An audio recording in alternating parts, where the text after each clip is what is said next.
Hello people, today I have the Michaelis. This is a high grade model kit from the Witch From Mercury line. It is in 1/144 scale, so as you see there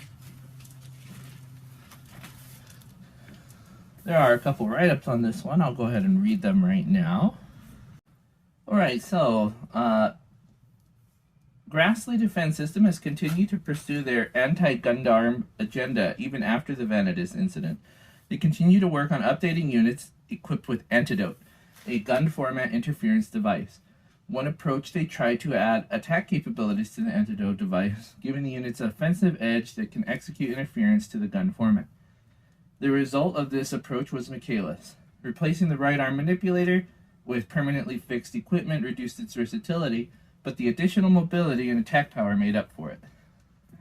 There's also a write-up about Shadiq Zanelli, an adopted child of the CEO of Grassley Defense System, one of the group's 3 branches, a third-year student in the piloting department who leads Grassley House. Shadiq is a smooth-talking ladies' man with a carefree manner. Although still a student, Shadiq has shown skill in his business too. He is a candidate for next-generation executive. And then lastly about this guy, it's called a beam bracer, a multi-role equipment mainly consisting of an antidote device. Its frame has a built-in beam oscillator and 4 layers of plate with shield coating. It can transform into 3 modes: beam saber, beam cannon, and beam machine gun. The unit can be detached and controlled remotely via the attached wire and provide attack support from a distance. So we see him with his arm detached, his beam bracer detached. I'm going to go ahead and reattach it, and I can show you guys the articulation on this particular mobile suit. Alright, so first starting with the head. Sorry about that, bumped my camera there. You got the same double ball joint system that we normally have in these high grades. So you get quite a bit of motion for this guy, barring the armor that's on the back of this head. Doesn't allow complete unrestricted motion. Barring the armor on this, it doesn't allow unrestricted motion, but it's pretty decent for what it is. Then of course we have this setup, which is on a peg inside there. You can move that a bit. It's not as much as the others in the Grassley system, but it works pretty well. Of course, the armor here is independent from the shoulder, so you can move it like so. And then of course you can move the arm out as far as the armor allows. It allows for a pretty decent height there, and as you see, it is just a bit floppy, which is unusual for these kits. However, I did expect that to maybe happen on this one. It is pretty heavy. Just a single elbow, 1 elbow joint, but this whole setup has each of these with 2 different joints, so one at the bottom, one at the tip, like so. And they are fortunately compatible with 30-minute missions, so if you wanted to do something like that, you very well could. And that's each one of these comes out. And then these pedals here also have a little articulate manipulator, so you can move those out as well. There's that cannon I was talking about, also lets you put the beam saber handle in there, or the beam saber blade. It's a 3mm port there, so you can plug that in like so, and that hooks on like that. Doesn't rotate down here, but it does rotate at the top here.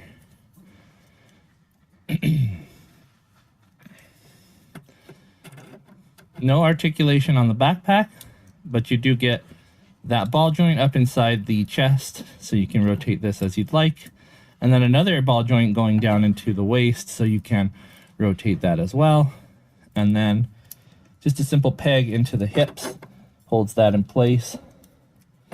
I'm sorry, the the abdomen and the hips are one piece, so there is no rotation there. The butt flap doesn't move, the front flap doesn't move. The legs are on that big peg, like so. Plugs right in there, no drop down. You can move that as you'd like, 360 degrees, barring armor. And then you can rotate here on that peg. Single jointed knee, but you do get a very small bit of armor that's articulated there. What's up? And then you would think that there would be some articulation on this shield on the leg, but there is not. Just a simple ball joint into the leg. And like the IBO kits, you have a rocking mechanism here. C-clip connector. You wanted to use that for your 30-minute missions compatibility, or for other things that you'd want to make a custom with that use the same setup. So overall, pretty cool guy. I really like the way he can articulate. Alright, and on to size comparison. Here he is compared to the high-grade GBN base Gundam. I'll never ever get that right on the first try. You guys don't know how many times I've had to edit out the wrong name.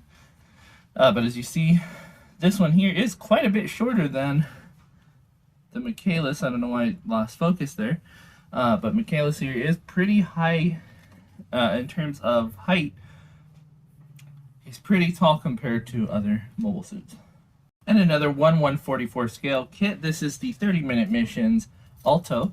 You can see he barely comes up to his shoulder. Michaelis is pretty tall there. As you see here, the 1/100 scale Jinrai is just about the same height as the 1/144 scale Michaelis. That means this guy is really tall indeed. Here he is standing next to the roughly 112 scale Frame Arms Girl Architect. The sizes alone just make me think that this is very compatible with the Frame Arms Girl. It would be fun to see some crossover there. Probably more likely a 30-minute sister though. Despite coming up to his knee, you can see the diminutive size of the Hexagear Governor Nero in 124 scale. Comes to showing here. That guy's just a big, long man. Although he dwarfs all the other stuff that I've been pulling out, he actually is still a smaller scale size. So this one being 1/144 versus the 1/100 Master Grade Alex Gundam, which is always going to look a little bit bulkier next to the high grades, even the biggest ones. Alright, and I didn't show before, but forgot to actually.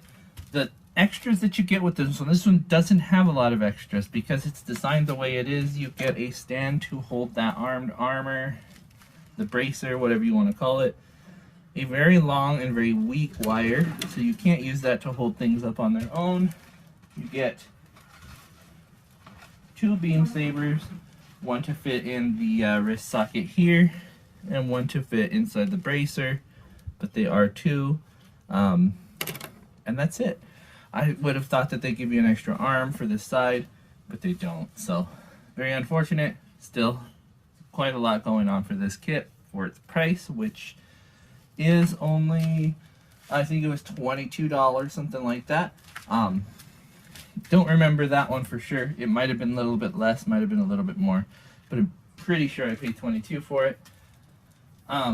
It was a really easy kit to build, and it was very fun.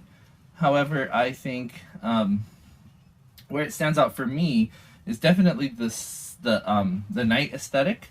I really like things with a nice clean armor look, like you see here. I like things with that the head armor, like you see on this guy. You have to forgive me. The stand I'm putting it on is actually crooked. But that riser up there, the shoulders, everything about this one is things that I like. I mentioned before that I really like the Farak, but I think this one takes the cake as my favorite from the 30-minute or the Witch From Mercury series so far. I really do appreciate the way these Grassley ones look.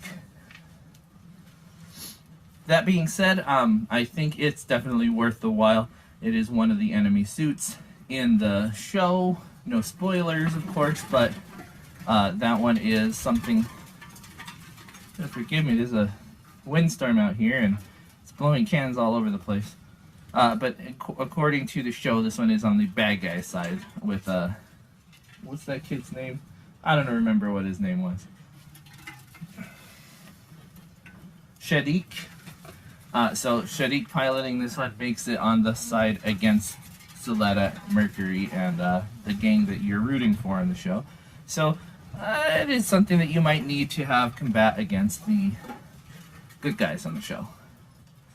All in all, though, I think it's worth a while. $20 isn't a bad price for a mobile suit like you see here.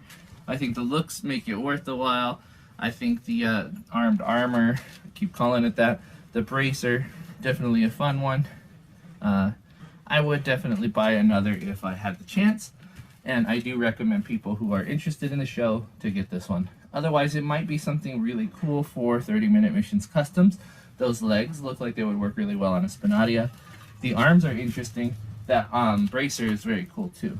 Something for a third arm or something like that. I think it would work really well. But that is it for my review on the Michaelis. Definitely say that it is worth buying. I will see you guys next time, or you'll see me, but more than likely you'll see my stuff. Bye-bye.